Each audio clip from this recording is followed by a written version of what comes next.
Before I start this video, I want to preface it with a content and trigger warning. We are going to be talking about a lot of heavy topics that relate to things like grooming, sexual predators, sexual assault, rape, things of that nature. And if you are sensitive to any of those topics, because I know they are very heavy and there's a lot of people who experience things like that, it's obviously okay for you to not watch this video. And I've provided some links in the description box down below for places that you can call and things that you can read if you are in situations like that or know anyone that is in a situation like that. I would also like to say that while a lot of the research articles I will be referencing, as well as just the situations as of late that I will be referencing, involve primarily female victims, there are also a plethora of male and gender non-conforming sexual violence victims that need to be heard and need our support. And with that, I'm going to go ahead and continue with today's video. Unfortunately, we live in a society where rape culture is extremely prevalent, which means that sexual assault and things related to sexual violence are often trivialized and dismissed. Rape culture is a huge reason why victims of sexual violence and sexual assault don't want to come forward, because oftentimes they will be dismissed, their experiences will be invalidated, or sometimes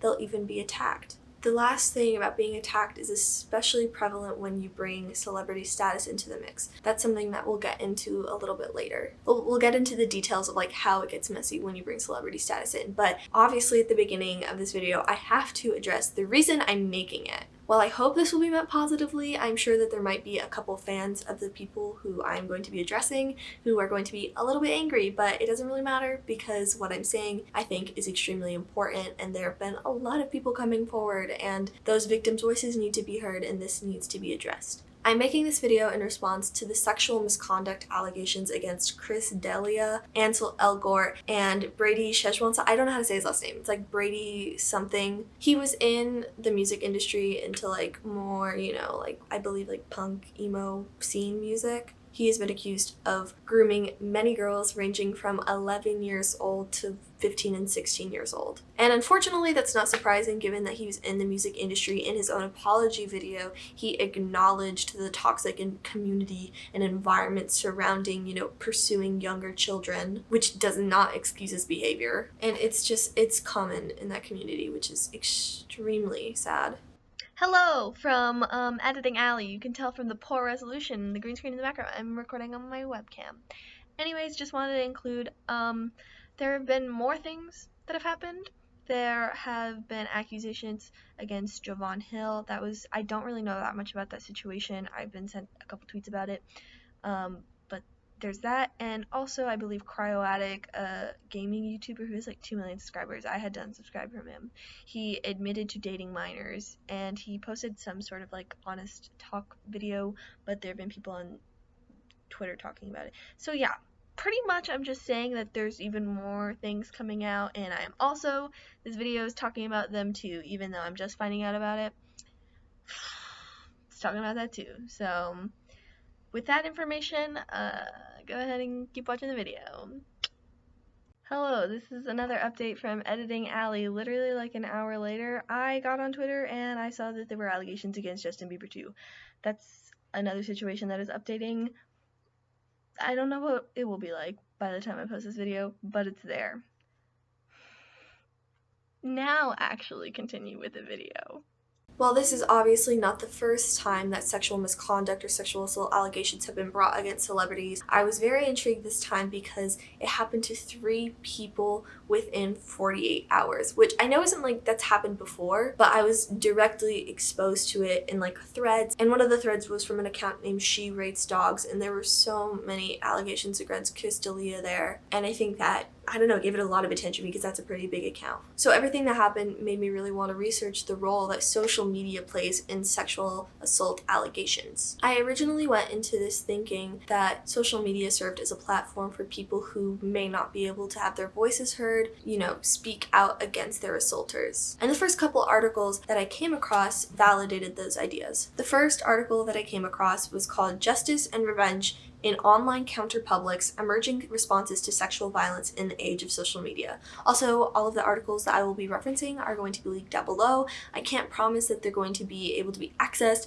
because, a lot of these places cost like $50 to read a paper for 24 hours, which is a problem in and of itself for a different time. So in this paper written by Michael Salter from University of Western Sydney, Australia, he talks about 3 case studies of different women who utilize social media to advocate for their case. Social media in these cases was used as an alternate avenue to traditional social and legal norms, such as reporting to police or court systems and things like that. Although I can't cover everything in this paper, as I would like to keep it in hopefully like a 10 to 20 minute video, there's a lot of really interesting information about the monopoly of speech and the role that social media played in these 3 women's cases, but for my purposes, I just wanted to say that this reaffirmed the pre-existing ideas that I had. The next article that reaffirmed those ideas is called Twitter for Sparking a Movement, Reddit for Sharing the Moment, #MeToo through the lens of social media, which came from a bunch of contributors from Arizona State University. This paper analyzed a variety of posts from Twitter and Reddit and used this data to demonstrate the ways in which people use social media to share their own stories or share their support of the movement. This paper concluded that social media is a tool that encourages discussions about stigmatized topics such as sexual assault. However, encouraging discussion of the topic does not necessarily mean 100% of the discussion is, progressive or positive. This is discussed in the next article called She Lied: Social Construction, Rape Myth Prevalence in Social Media, and Sexual Assault Policy by a variety of people from George Mason University. Firstly, I believe it is important to define what rape myth is. The first time it was coined was in 1980 by Martha R. Burt in a paper called Cultural Myths and Supports for Rape, and she defined it as prejudicial, stereotyped, or false beliefs about rape, rape victims, and rapists. One of the most common rape myths that probably everyone is familiar with is, as it says in the title, she lied, or he lied, or they lied, but most often it is used to discredit women, so we will be saying she lied for the purposes of the article and the video. This attack on the victim's credibility is used all of the time. The she lied comment is extremely common when it comes to celebrity sexual assault allegations, but it's also common in local cases. Recently, there was a sexual assault allegation against one of the more popular guys at my school, or my previous school, my high school, and a lot of his friends came and defended him, saying that the accuser was lying. This accusation of deception on the part of the woman is extremely rooted in misogynistic history and continues to be perpetuated through media and accusations such as those. There's actually a statistic in this article that says a campus sexual assault allegation would not be investigated until 4 women accuse the same guy. So when it comes to credibility purposes, it seems as though a woman is only 1/4 of a person. That in and of itself is extremely wrong, because if someone, whoever it is predatory or assaults or rapes one person, that makes them a predator or an assaulter or a rapist. You shouldn't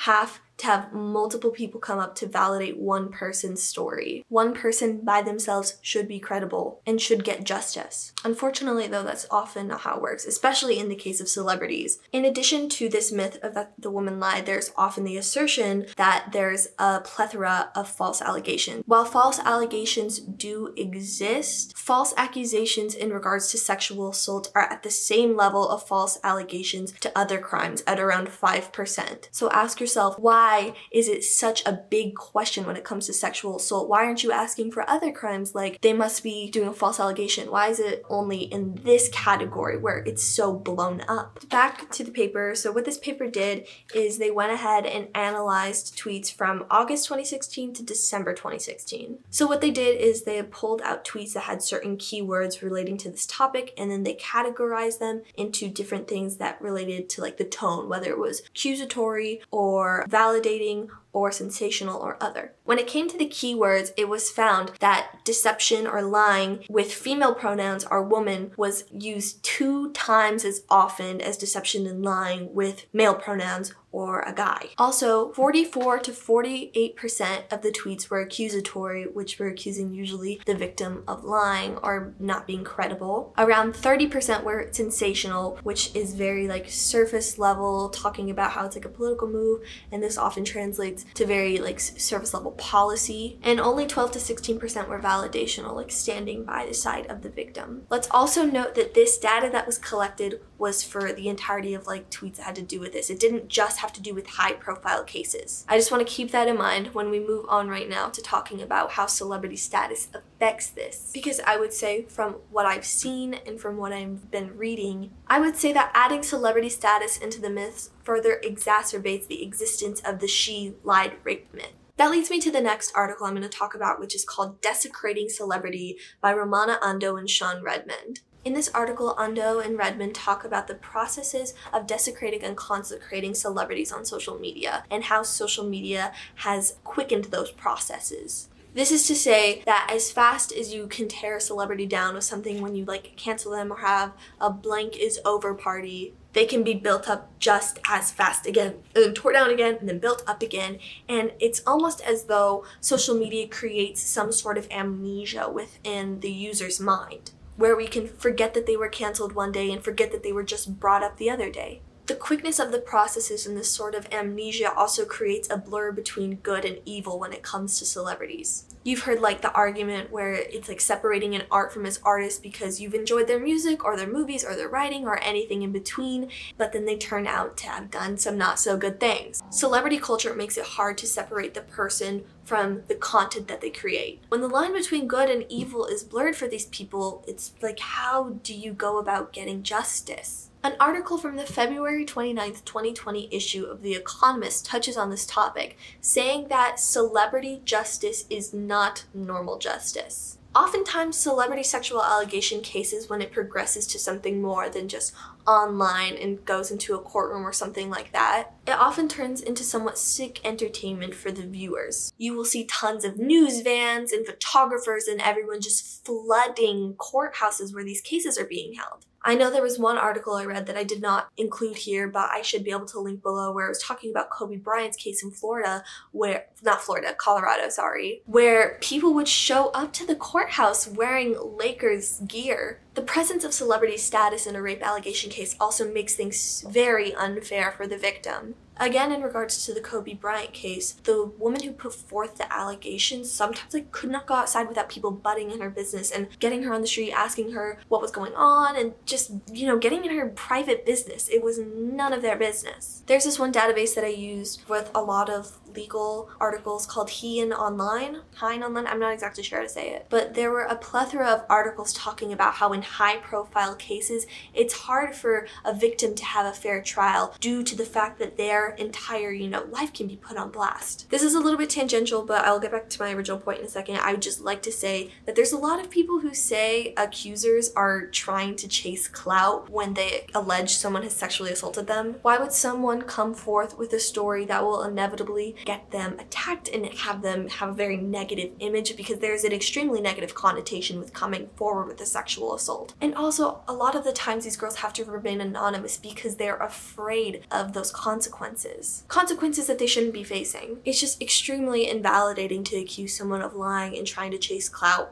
when it's something that is extremely traumatic. More back to the original point, that it's very hard because in high-profile sexual assault cases, the victim will be often put on blast with their entire life. And this isn't something I will completely cover today, but oftentimes not in high profile, but in any kind of sexual assault court case, it's almost as though the victim is on trial rather than the defendant. This used to be especially true before the Rape Shield law was passed in the 1970s, and the Rape Shield law ensures that the defendant's counsel can't ask about an accuser's prior sexual activity in an attempt to question or invalidate the victim's, claims. But that's still something that happens on social media. They will call out their, previous sexual history and be like, I bet they just regretted this and that's why they're accusing them. But it's just extremely degrading and invalidating and wrong. The presence of celebrity status in sexual assault allegations also brings forth the issue of how sexual assault intersects with so many other social issues. This is not a topic that you can talk about in isolation. It would be extremely ignorant to do so. You cannot discuss sexual assault and rape culture, especially when it pertains to celebrities, without also discussing gender, race,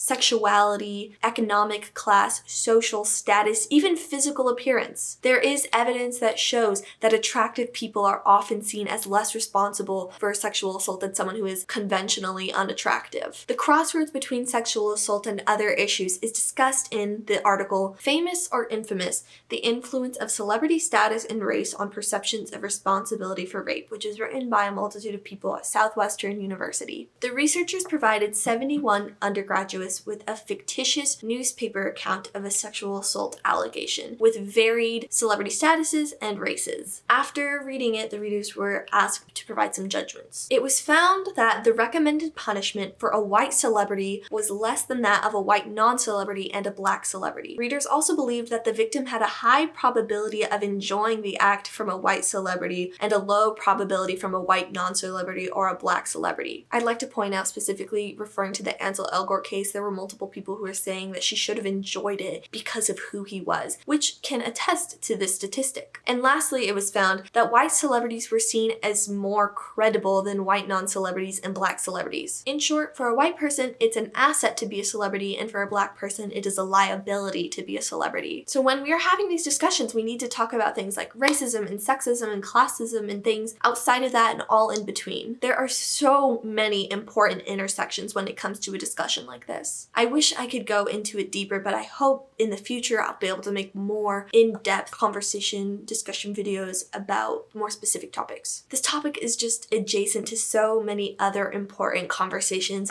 and I hope you research into those, and I hope I will also research into those and be able to present that information in videos in the future. So that concludes most of the research that I've done on this topic. But before I end this video, I would just like to say, if you find yourself constantly siding with the accused rather than the accuser, I'd like you to take a step back and ask yourself why. Why would you rather believe that someone you probably don't know, especially in the case of a celebrity, didn't do this? Why would you go against the word of someone who is conveying an extremely traumatic experience? Is it because of what you've been taught? Is it because of how you've been raised? Is it because if you call this person out on their actions, you'd have to call out some of your friends too? If you find yourself asking those questions, take a step back and try to identify your implicit biases. Try to unlearn those harmful things and reteach yourself. It's okay to change your mind when you're presented with new information. It's not easy. It is a constant process, but it is an extremely important one. I would also like to acknowledge my complicity with celebrity culture. I had like a Stan account when I grew up, and I do now, but it's more for like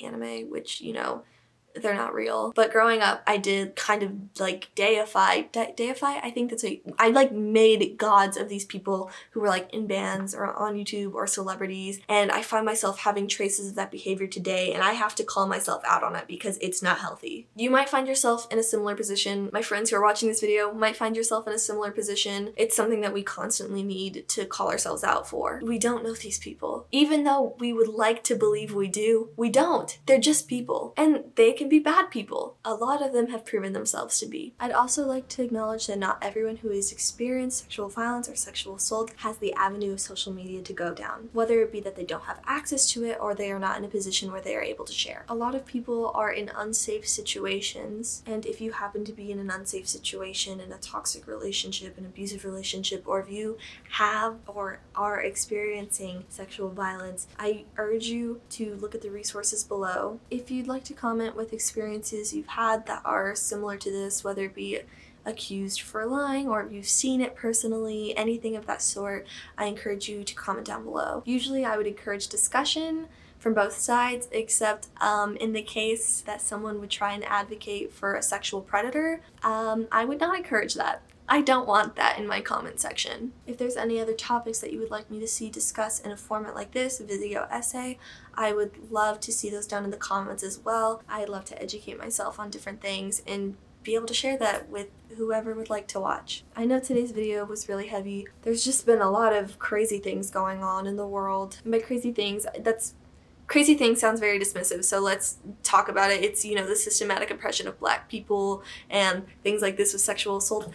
Those are the crazy things. Those are the bad things. And I need to call myself out. I need to call them out by name. that's something that I'm going to continue to educate myself on. Hopefully I will be able to make videos on the future, but I also recognize that as someone who has not directly experienced that, it's maybe not the best place for me to talk about it. I could probably amplify the voices of someone who has directly experienced it. That might be better. So yeah, thank you if you've enjoyed this. Hopefully I'll be making videos in the future, whether it be video essay content or parody songs or sketch and sketch videos or gaming. I want to do gaming videos. You know, there's a lot of things I'd like to do. Keep it fresh, keep it funky, keep it variety. Thank you so much for watching. Share this video with others. I think it's a very important message. There's a lot of things that I learned just from this doing research for, you know, however long I did. And there's so many more articles that I could read. If I find more that I keep reading, I'll go ahead and put them in the description below. I hope you guys read them. They're very interesting. Yeah, okay, I keep talking. Thank you for watching. I hope you're doing okay. Yeah. Bye.